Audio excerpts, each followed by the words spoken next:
ఉగాది నుండైనా కోటీశ్వర్లవ్వాలనే కలను నెరవేర్చుకోండి. వెంటనే జేకేఆర్ గురువు గారికి కాల్ చేసి అపాయింట్మెంట్ తీసుకోండి. నమస్తే రామ్ సార్. నమస్తే అండి. చాలామంది ఆడవాళ్ళలో క్యాపబిలిటీ ఉంటుంది, వాళ్ళ దగ్గర మంచి మంచి ఐడియాస్ ఉంటూ ఉంటాయి, వాటిపైన అవగాహన కూడా ఉంటుంది.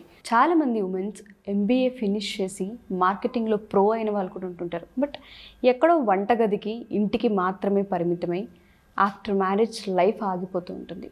కారణాలు ఏంటి వాళ్ళకు కూడా తెలీదు. అసలు ఎందుకు ఆగాము, మా దగ్గర క్యాపబిలిటీ ఉంది, మేము చేయగలం కదా, ఆగడానికి గల కారణాలు ఏంటని అసలు ఒకసారి వెనక్కి తిరిగి చూసుకుంటే వాళ్ళకి 10 ఏళ్ళు ఖాళీగా కనిపిస్తుంది తప్ప ఒక అచీవ్మెంట్ వాళ్ళ లైఫ్లో ఉండదు. దానికి రీజన్స్ ఏంటి అంటారు? నేను చెప్పింది కరెక్టే. చాలామంది ఏంటంటే వాళ్ళు అనుకున్న ఆలోచన వేరే వాళ్ళు ఇంప్లిమెంట్ చేసినప్పుడు చూసి తడుతూ ఉంటుంది. అప్పుడు అరే నేను ఎప్పుడో చేద్దాం అనుకున్నా, ఇట్లా పలానా వాళ్ళు చేస్తున్నారు అని వాళ్ళ ఫీలింగ్ ఏంటంటే. ఎగ్జాంపుల్, చాలామంది ఆడవాళ్ళు యూట్యూబ్ ఛానల్స్ ఈ మధ్యకాలంలో ట్రెండ్ అయిపోయింది. అవి చూసి ఇంకొంతమంది నాకు ఎప్పుడో ఈ ఆలోచన వచ్చి నేను ఎందుకు చేయలేదో నాకు అర్థం కాలేదు అని అన్న వాళ్ళు చాలామంది ఉన్నారు నా దగ్గరే. నేను ఎగ్జాంపుల్ చెప్తున్నాను. ఇంకా అప్పుడు వాళ్ళ ఆలోచన ఎలా ఉంటుంది తెలుసా, నేను ముందే చేద్దాం అనుకున్నాను, అయితే ఇప్పుడు నాకు అర్థమైంది నేను కూడా చేయొచ్చు అని. అంటే అవతల వాళ్ళు ఈర్ష్య అని ఎక్కడ అనుకుంటారో అని, అది ఈర్ష్యకు లక్ష్యానికి మధ్యలో ఉన్న ఒక భావన ఎవరికి చెప్పుకోలేని పరిస్థితి వస్తుంది. చెప్తే ఆల్రెడీ ఇప్పుడా చెప్పేది, మరి అప్పుడే ఎందుకు చెప్పలేదు అని అంటారుగా. సో వీటన్నిటికి కారణం ఏంటంటే అండి, మనిషి లిమిటింగ్ బిలీఫ్స్ అని ఉంటాయి. మనల్ని మనం అడ్డుకునే కేవలం మన గురించి మన నమ్మకాలే మనల్ని ముందుకు పోనీయకుండా చేస్తాయి. ఇతరులకు మన మీద నమ్మకం ఉంటుంది, మనకు మన మీద ఉండదు. మనం చెయ్యగలం అని అనిపిస్తుంది కానీ యాక్షన్ తీసుకోవడానికి ఏదో ఒకటి వెనక్కి లాగుతూ ఉంటుంది. మరి చేయగలిగితే చెయ్యి, ఎందుకులే ఊరికే చెయ్యాల్సినంత అవసరం లేకపోవచ్చు. కొన్ని నమ్మకాలు మనిషిని రిస్క్ తీసుకోకుండా ఉండేలా చేస్తూ ఉంటాయి, రిస్క్ తీసుకోకుండా చేస్తాయి. అది కూడా ఒక ఎలిమెంట్. సత్తా ఉండి కూడా నిరూపించుకోనే అవకాశాలని ఉపయోగించుకోకపోవడం ఉందే, అట్లాంటి నమ్మకాలు ఏవైతే వెనక్కి లాగుతున్నాయో వాటిని తెలుసుకుంటే, దీని నుంచి బయటకు వస్తే ఖచ్చితంగా మీరు ఏం చేయగలరని అనుకుంటున్నారో, నిజంగా ఏం చేసి మీరు ఈ ప్రపంచానికి నిరూపించాలనుకుంటున్నారో ఖచ్చితంగా నిరూపించగలరు. అసలు లిమిటింగ్ బిలీఫ్స్ అంటే ఏంటి, అసలు మనిషిని అడ్డుకునే నమ్మకాలు అంటే ఏంటి, మీరు చూస్తే చాలా అద్భుతంగా అర్థమవుతుంది. అవును నాకు ఉన్నాయి కదా అని. లిమిటింగ్ బిలీఫ్ ఏంటంటే సెల్ఫ్ జడ్జిమెంట్. అంటే ఆ నమ్మకాలు అనేవి బోన్లుగా తయారై ఒక ఇన్విజిబుల్ బోన్లో ఉండిపోయి, అదేంటి మనకు సెల్ఫ్ జడ్జిమెంట్, మన మీద మనం ఇచ్చుకునే జడ్జిమెంట్, నిర్ణయం దేనికి సంబంధించి, విచ్ ఈస్ నాట్ ట్రూ, ఏదైతే నిజం కాదో దాన్ని మనం నిర్ణయం తీర్పునిచ్చేసి అండ్ రెస్ట్రిక్ట్ యువర్ డెసిషన్స్. మనల్ని మనమే బంధించుకొని మన నిర్ణయాలు కూడా ఆగిపోతాయి. సో మనకు మనమే తీర్పిచ్చుకొని పనికిరామని అనుకుని ఊహా ప్రపంచంలో మనల్ని మనం ముందుకు వెళ్లకుండా చేసే ఒకే ఒక ఆలోచనే లిమిటింగ్ బిలీఫ్. సో లిమిటింగ్ జనరల్గా ఎవరైనా ఏమంటే నన్ను అడ్డుకునే పరిస్థితులు ఎలా ఉన్నాయా అనడానికి పరిస్థితులు కూడా అనుకూలంగా ఉంటాయి, అయినా కూడా వాళ్ళు అక్కడే ఆగిపోయి ఉంటారు. ఎందుకు ఆగిపోయి ఉంటారు? సెల్ఫ్ జడ్జ్మెంట్ మెయిన్ కారణంగా కనిపిస్తుంది కదా సార్, ఎప్పుడు కూడా అదే. అవును. దీంతో పాటు మనిషి నమ్మకాలు అక్కడే ఆగిపోవడానికి గల కొన్ని కారణాలు, కొన్ని నమ్మకాలు ఉన్నాయి. వీటి నుంచి బయటపడితే ఫైనాన్షియల్ ఫ్రీడమ్ సాధించడం ఆడవాళ్ళకి సహజమే. తెలుసుకుందాం ఏంటో. Number 1, only men should handle finance. మనకెందుకు లేదు ఊరికే అని వాళ్ళ చేతికి ఒక మనిషి ఉన్నాడు కదా అని అనుకోవడం. ఇందులో గౌరవిస్తున్నట్లుండొచ్చు కానీ మీకు తెలియకుండానే బలహీనత ఉంటుంది. ఎలా హ్యాండిల్ చేయాలంటే, నువ్వెందుకు నేను చేస్తా అనే డామినెన్స్లో కాకుండా, నేను కూడా ప్రయత్నిస్తా, నీ శ్రమ తగ్గిస్తా అనే అప్రోచ్తో, అంటే అవతల వాళ్ళు సహకరించాలి కాబట్టి నీకు. మేల్ డామినేషన్ సొసైటీలో మీరు అయితే వీళ్ళే చేయాల్సి, మనకెందుకు డబ్బుల విషయాలు, నాకేం కావాలో అడిగితే చాలు, అవన్నీ మా ఆయన తెచ్చిచ్చేస్తున్నాడు అని అనుకున్నప్పుడు ఏమవుతుందంటే, మీరు ఆర్థికపరమైన నిర్ణయాలు మీ ఆయనే తీసుకుంటున్నందుకు చాలా రోజులు అలవాటుగా వదిలేశారు. ఇప్పుడు మీరు ఫైనాన్షియల్ ఎంపవర్మెంట్ సాధించాలనుకుంటున్నారు, ఫ్రీడమ్ సాధించాలనుకుంటున్నారు, మరి మీకు నిర్ణయాలు కావాలి కదా.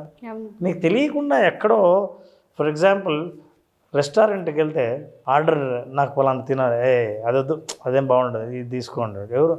అప్పుడు ఏం చేస్తారంటే ఆడవాళ్ళు, సరే అది బాగుంటుందంటే కానీలేని. ఫైనల్గా లోపల ఏముంటుందంటే, ఆఖరి పే చేసేది అయినే కదా, ఎందుకు ఊరికి మనం అనవసరం గొడవ అనేది లోపల ఉంటుంది. ఫ్యాక్ట్ సార్ ఇది. శారీస్ ఏం తీసుకోవాలి, ఒకవేళ ప్రేమే కావచ్చు. ఇప్పుడు ఫర్ ఎగ్జాంపుల్ ఎందుకు ఇది బాగుంది కాస్ట్లీ అయినా పర్వాలేదు గోల్డ్ రింగ్ ఇది తీసుకో అని అన్నాడు, అది ప్రేమ అనుకోవాలా, నా నిర్ణయాన్ని పక్కకు తోసి ఆయన నిర్ణయంతో నన్ను కొనమని చెప్పాడని చెప్పాలా? అర్థం కాని పరిస్థితి. అర్థం కాని పరిస్థితి. అయితే ఒకటి ఫైనాన్షియల్ డెసిషన్ మగవాళ్ళే తీసుకోక్కర్లేదు, మనం కూడా తీసుకోవచ్చు అని అందరి సహకారంతో మొదట్లో స్టార్ట్ చేయండి. తర్వాత మీ నిర్ణయాలు కరెక్టే అని అందరికీ తెలిసిన తర్వాత అందరు సహకరించడం మొదలు పెడతారు. అయితే ఇట్లా తీసుకోవాలంటే చాలామంది ఇంకొక బిలీఫ్ ఇట్లా ఆగిపోవడానికి కారణం ఏంటంటే ప్రధాన కారణం ఇది, నో ఫైనాన్షియల్ నాలెడ్జ్. చాలామందికి డెబిట్ అంటే ఏంటి, క్రెడిట్ అంటే ఏంటో తెలియదు. డబ్బులు ఎక్కడ దాచుకోవాలంటే బ్యాంకులో ఫిక్స్డ్ వేద్దామని అంటారు, ఫిక్స్డ్ అనేది తప్ప ఇంక వేరే ఏం తెలియదు. బ్యాంక్ ఒకటి ఉందని తప్ప ఇన్వెస్ట్మెంట్ ఆప్షన్స్ ఎన్ని ఉన్నాయి, లిటరసీ తెలుసుకోవాలి, ఎక్కడ ఇన్వెస్ట్ చేయొచ్చు, ఎంత జాగ్రత్తగా చేయొచ్చు, పర్సంటేజ్ క్యాల్కులేషన్ ఎలా చేయాలి, ఇవన్నీ చాలా బేసిక్స్. రోజు ఏ విషయానికి ఎంత పర్సంటేజ్ ఖర్చు చేస్తున్నాం, ఎంటర్టైన్మెంట్కి ఎంత, ఫుడ్కి ఎంత, బేసిక్ ఖర్చులకి ఎంత, లగ్జరీకి ఎంత, నీడ్స్కి ఎంత, క్యాల్కులేట్ చేయాలి. నాకు తెలుసు చాలా అద్భుతంగా పొదుపు చేస్తారని తెలిసినాయి, కానీ ఫైనాన్షియల్ లిటరసీ అంటారు, ఆ జ్ఞానం లేకపోతే చాలా కష్టం. మీకు ఆ జ్ఞానం లేదనుకోండి, డబ్బులు ఎవరైనా ఎందుకు ఇచ్చి నీ ఇష్టం నువ్వు ఖర్చు పెట్టుకొని ఎందుకంటారు, నీకేం తెలియదు అంటారు. నీకేం కావాలో చెప్పు నేను తెస్తా, నీకేం తెలియదు. సో మీరు ఆ లిటరసీ తెలుసుకోండి. సో లిమిటింగ్ బిలీఫ్స్లో మనకెందుకు అని మీరు పట్టించుకోకుండా ఉన్నవి మిమ్మల్ని ఆపేసేవి అవే, ఆ జ్ఞానం లేకపోవడం వల్లే. నాలెడ్జ్ ఉంటే కాన్ఫిడెన్స్ పెరుగుతుంది, క్లారిటీ ఉంటే కాన్ఫిడెన్స్ పెరుగుతుంది, మీరు ఒక అడుగు ముందుకేస్తారు. ఇది ప్రధాన కారణం నాలెడ్జ్ లేకపోవడం. నాలెడ్జ్ తెలుసుకునే ప్రయత్నం చేయండి, కొంత టైం పట్టచ్చు కానీ తెలుసుకోండి. పిల్లల ముందు కూడా చాలామంది నేను చూశాను, తల్లిదండ్రులు ముఖ్యంగా తల్లి పిల్లలు అబ్బా నీకేం తెలియదు అని అన్నప్పుడంతా పిల్లలే కదా అని సర్దుకుపోయినా లోపల ఎక్కడో తీసేస్తున్నారు. రేపు పిల్లలు ఏదైనా నిర్ణయం తీసుకునే ముందు అమ్మని అడగకుండా వాళ్ళే నిర్ణయాలు తీసుకొని, ఎందుకంటే మీకేం తెలియదు, వాళ్ళు కరెక్టే కావచ్చు కానీ బట్ ఆ ఫీలింగ్ మీకు ఎలాగ అనిపిస్తుంది, అందుకే ఫైనాన్షియల్ లిటరసీ అవసరం. Get it. So next is the most powerful belief, limiting belief, self doubt. ఇంకా సెల్ఫ్ డౌట్ గురించి చెప్పక్కర్లేదు, హాంట్ చేస్తుంది సార్ మనిషిని. రోజు చేసే వంట చేసినా సరే అవతల వాళ్ళు బాగుంది అని చెప్పనిదే అది బాగుందా లేదా మనకే డౌట్. ఆ జడ్జిమెంట్కు కొలిక్కి రాము మనం పిక్చర్ వేసుకోం, బాగుంది అన్న కాన్ఫిడెన్స్ మనలో ఉండదు. ఫస్ట్ బాగాలేదు అని అంటూనే నీ మొత్తం అనుభవము నువ్వు చేసి ఇది ఎలా చేయాలో తెలిసి ఉండి కూడా బాగోలేదా, నిన్న బాగా వచ్చిందే అంటే నీకెందుకు డౌటు. సో ఐ నో మీరు ఎవరినైనా అడగాలనుకుంటే ఒపీనియన్ లాగా అడగండి, కానీ అది మీ మీద మీకే డౌట్ పుట్టేలా అడగకూడదు. అవతల వాళ్ళకు కూడా అచ్చా నీకు తెలీదా అనే పరిస్థితి ఉండకూడదు. But I'm asking just taste. So ఎందుకు టేస్ట్ చూడమంటున్నా అంటే ఏ తేడా వచ్చినా నేను అడ్జస్ట్ చేయగల కెపాసిటీ నాకు ఉంది, అందుకే ఇప్పుడే అడుగుతున్నా అని కమాండ్ ఉండాలి. సెల్ఫ్ డౌట్ ఉన్నవాళ్ళంటే ప్రతి విషయంలో సెల్ఫ్ డౌట్, నేను కరెక్ట్గా ఖర్చు పెట్టానా, నేను ఆలోచించి కరెక్ట్గా చేస్తున్నానా, నా నిర్ణయం కరెక్టేనా, ఎందుకు లేరు రిస్క్ అని. సో ఈ సెల్ఫ్ డౌట్ అన్ని విషయాల్లోనూ ప్రభావితం చేస్తూనే ఉంటుంది. ఇంకా ఫినాన్షియల్లో అయితే అది నరకంగా అనిపిస్తుంది, వాళ్ళకి అర్థం కాని పరిస్థితి. సెల్ఫ్ డౌట్ ఎప్పుడుందో అదర్స్ కూడా డౌట్ పడతారు. మీకే డౌట్ ఉంటే పక్కన వాళ్ళు డౌట్ పడరా, సో మీ డెసిషన్ కరెక్ట్ కాదు, ఐ థింక్ నువ్వు కరెక్ట్గా చేయలేదేమో అని అనిపించినప్పుడు అంటారు. ఇంకెప్పుడే కానీ నిర్ణయాలు తీసుకోరా. అదే కాదు, దానికి తోడు ఫియర్ ఆఫ్ టేకింగ్ రిస్క్స్.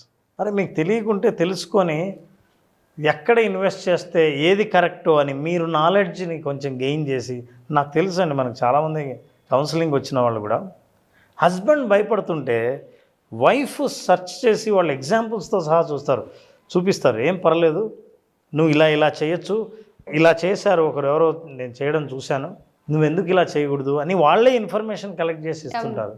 అయితే మీరు ఎప్పుడైతే రిస్క్ తీసుకోవడానికి భయపడతారో, రిస్క్ అంటే ఏంటి, బిజినెస్ స్టార్ట్ చేద్దాం అనుకుంటున్నారు, ఫైనాన్షియల్ ఫ్రీడమ్ కావాలనుకుంటున్నారు, మిమ్మల్ని మీరు ప్రూవ్ చేసుకోవాలనుకుంటున్నారు, రిస్క్ తీసుకోవాలి. ఎందుకు అనవసరంగా రిస్క్ తీసుకుంటే ఇన్నాళ్ళు ఉన్న పేరు చెడిపోతుందన్న భయంతో ఆ పేరును కాపాడుకునే ప్రయత్నంలో జీవితాంతం ఒకే చట్రంలో ఉండిపోయి బయటికి రాకుండా ఆ పేరును కాపాడుకుంటున్నామన్న తృప్తి ఒకవైపు, ఏమీ సాధించలేదే అన్న అసంతృప్తి ఇంకోవైపు రకరకాలుగా బాధ పెడుతుంటాయి.